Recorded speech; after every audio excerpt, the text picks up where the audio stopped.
Hello students, आप सबका statistics की क्लास में स्वागत है। और आज हम देखने वाले हैं फिटिंग ऑफ पाइथन डिस्ट्रीब्यूशन का प्रैक्टिकल। तो चलिए हम हमारे प्रैक्टिकल की शुरुआत करते हैं। तो सिंपल है, हमें ये डेटा दिया हुआ है, उस गिवन डेटा के लिए हमें पाइथन डिस्ट्रीब्यूशन फिट करना है। तो उसके लिए आपको सॉल्यूशन के अंदर ये 3 कॉलम जो है वो क्रिएट कर लेने हैं। पहला कॉलम आपका होने वाला है x, दूसरा होने वाला है f और तीसरा होने वाला है f इंटू एक्स। तो सिंपल है, इस थर्ड कॉलम में हमें f और x का मल्टीप्लिकेशन करना है। तो एक्सेल में हर एक जो कमांड है वो इक्वल टू साइन से स्टार्ट होती है। तो बस हमें इक्वल टू करके f इंटू एक्स दोनों कॉलम्स को सिलेक्ट करके बाकी की सारी वैल्यूज़ को ड्रैग कर लेना है। तो ये तो हमारे आ गया fx वाला कॉलम। अभी हम आगे करने वाले हैं इसके सम करने से पहले हम समझने वाले हैं कि पाइथन डिस्ट्रीब्यूशन क्या होता है। तो बेसिकली पाइथन डिस्ट्रीब्यूशन एक डिस्क्रीट प्रोबेबिलिटी डिस्ट्रीब्यूशन है जो कि हमें which gives the probability of number of independent events occurring in a fix time, और इसका पैरामीटर होता है लैम्डा। तो हमें इस पैरामीटर को निकालने के लिए सबसे पहले हम करने वाले हैं इस फ्रीक्वेंसी कॉलम की टोटल, और उसके बाद करने वाले हैं ये जो हमारा थर्ड कॉलम हमने क्रिएट किया है f इंटू एक्स वाला, इस कॉलम की टोटल। और इन दोनों कॉलम की टोटल हो जाने के बाद अभी हम निकालने वाले हैं हमारा पैरामीटर। पाइथन डिस्ट्रीब्यूशन का पैरामीटर होता है लैम्डा, ये आपको हमेशा से याद रखना है। इसके बाद अभी हम निकालने वाले हैं लैम्डा। तो लैम्डा निकालने के लिए आप यहाँ पे देख सकते हो हमारे पास लैम्डा मतलब क्या होता है, पाइथन डिस्ट्रीब्यूशन का एवरेज।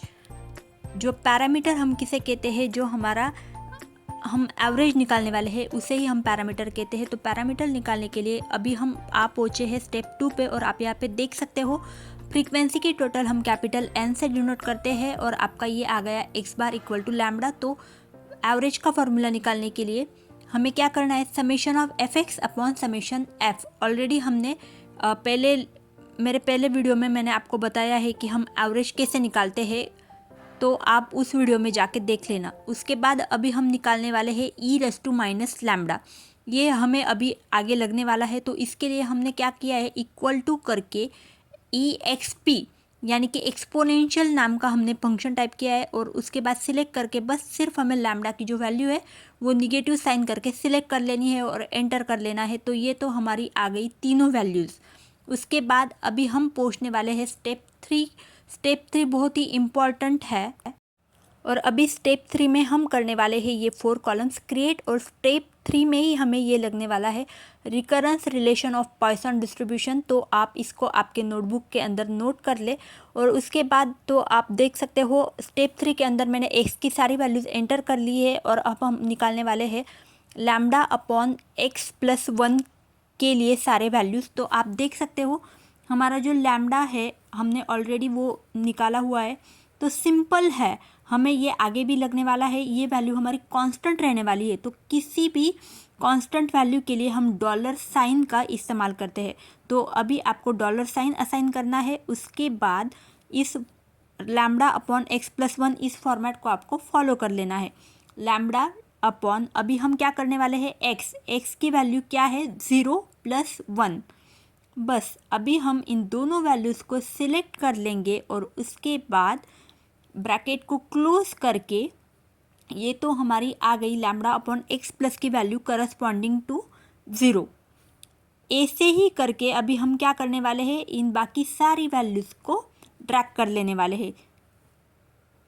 और अभी हम प्रोबेबिलिटीज़ कैलकुलेट करने वाले हैं। तो इसके लिए सिंपल है, प्रोबेबिलिटीज़ आपको सबसे पहले प्रोबेबिलिटी करस्पॉन्डिंग 0 वैल्यू के लिए निकालनी हो, तो इसके लिए हमारी प्रोबेबिलिटी होने वाली है e raise to minus lambda.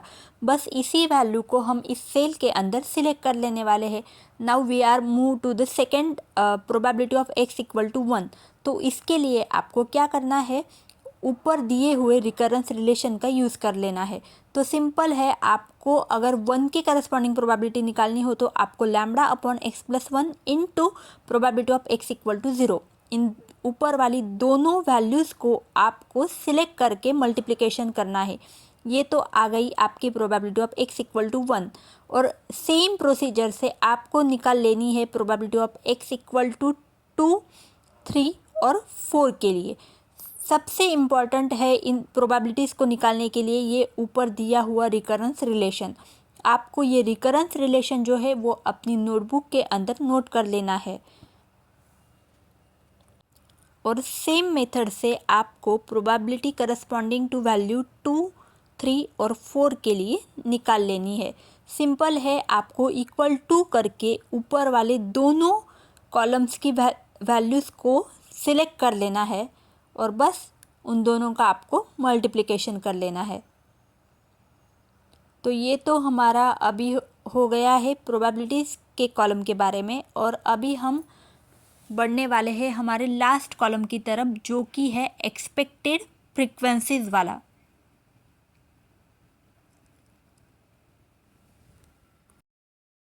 और अभी एक्सपेक्टेड फ्रीक्वेंसीज निकालने के लिए सिंपल है, हमें इक्वल टू करके जो फ्रीक्वेंसी की टोटल कैपिटल एन से हमने डिनोट की थी उस वैल्यू को सिलेक्ट करके उसे डॉलर साइन असाइन करना है। उसके बाद आएगा एस्ट्रिक यानी कि मल्टीप्लिकेशन का साइन, और अभी हम बस पहली प्रोबेबिलिटी को सिलेक्ट करके एंटर कर लेंगे और ऐसे ही करके ड्रैग करके हम सारी वैल्यूज़ को निकालने वाले हैं। ये तो हो गया हमारा एक्सपेक्टेड फ्रीक्वेंसीज के कॉलम के बारे में।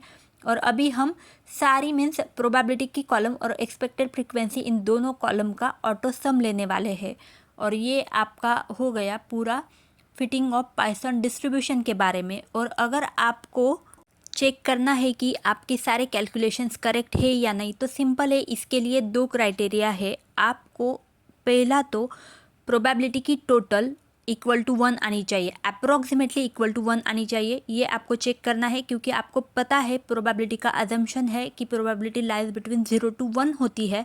और सेकेंड क्राइटेरिया हम चेक करने वाले हैं कि हमारी गिवन फ्रीक्वेंसी यानी कि कैपिटल एन और एक्सपेक्टेड फ्रीक्वेंसी की टोटल अप्रॉक्सीमेटली मैच होनी चाहिए। तो आप यहाँ पे देख सकते हो हमारी यहाँ पे प्रोबेबिलिटी की टोटल आ गई है 0.99 यानी कि अप्रॉक्सीमेटली इक्वल टू 1। और आप यहाँ पे देख सकते हो एक्सपेक्टेड फ्रीक्वेंसी का टोटल भी हमारे दिए हुए फ्रीक्वेंसी से मैच हो गया है। तो ये तो हो गया पूरा का पूरा पॉइसन डिस्ट्रीब्यूशन के बारे में, फिटिंग ऑफ पॉइसन डिस्ट्रीब्यूशन। और अभी ये सेकेंड क्वेश्चन मैंने आपको होमवर्क के लिए दिया है, आप मुझे इसका आंसर कमेंट करके ज़रूर बताना। तो मिलते हैं अगली स्टैटिस्टिक्स के क्लास में, हम देखने वाले हैं फिटिंग ऑफ बाइनोमियल डिस्ट्रीब्यूशन।